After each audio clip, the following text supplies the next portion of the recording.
50 വർഷങ്ങൾക്ക് ശേഷം വീണ്ടും ചാന്ദ്ര ദൗത്യങ്ങൾ ആരംഭിക്കുകയാണ്.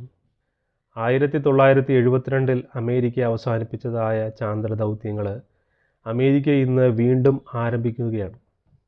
അതിൻ്റെ ഭാഗമായിട്ട് അർത്തമിസ് സെക്കൻഡ് എന്ന് പറയുന്നതായ മിഷൻ അത് സ്റ്റാർട്ട് ചെയ്തു എന്നുള്ളതാണ്. ഈ ബഹിരാകാശ സഞ്ചാരികൾ യഥാർത്ഥത്തിൽ അവർ ഈ ചന്ദ്രനെ വലയം ചെയ്ത് മടങ്ങിപ്പോരുകയാണ് ഉണ്ടാകുന്നത്. അല്ലാതെ ചന്ദ്രനിൽ ഇറങ്ങുന്നതായിരിക്കുന്ന ഒരു പദ്ധതി ഇതിലില്ല.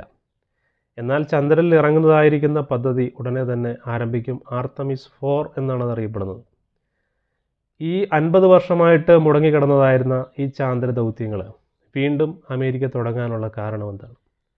അത് ഒരു കാലഘട്ടത്തിൽ സോവിയറ്റ് യൂണിയനുമായിട്ട് ഉണ്ടായിരുന്ന പോലത്തെ ശീതയുദ്ധം അത് ഇന്ന് ചൈനയുമായിട്ടുണ്ട് എന്നുള്ളതാണ്.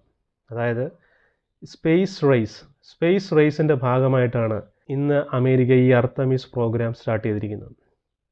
അമേരിക്ക ഇത് ചെയ്തില്ല എന്നുണ്ടെങ്കിൽ ചൈന എന്ന് പറയുന്ന രാജ്യം 2030 ചന്ദ്രനിൽ ആളെ ഇറക്കാനായിട്ട് പ്രയത്നിച്ചുകൊണ്ടിരിക്കുകയാണ്. അങ്ങനെയെങ്കിൽ ചൈന ആ മേഖലയിൽ അധീശത്വം പ്രാപിക്കുകയും അതിൽ അധികായന്മാരായി തീരുകയും ചെയ്താൽ അത് അമേരിക്കയെ സംബന്ധിച്ചിടത്തോളം വലിയ ക്ഷീണമായി തീരും. അതുകൊണ്ടാണ് വീണ്ടും ഈ ചാന്ദ്ര ദൗത്യങ്ങളുമായിട്ട് അമേരിക്ക രംഗത്തേക്ക് വരുന്നത്.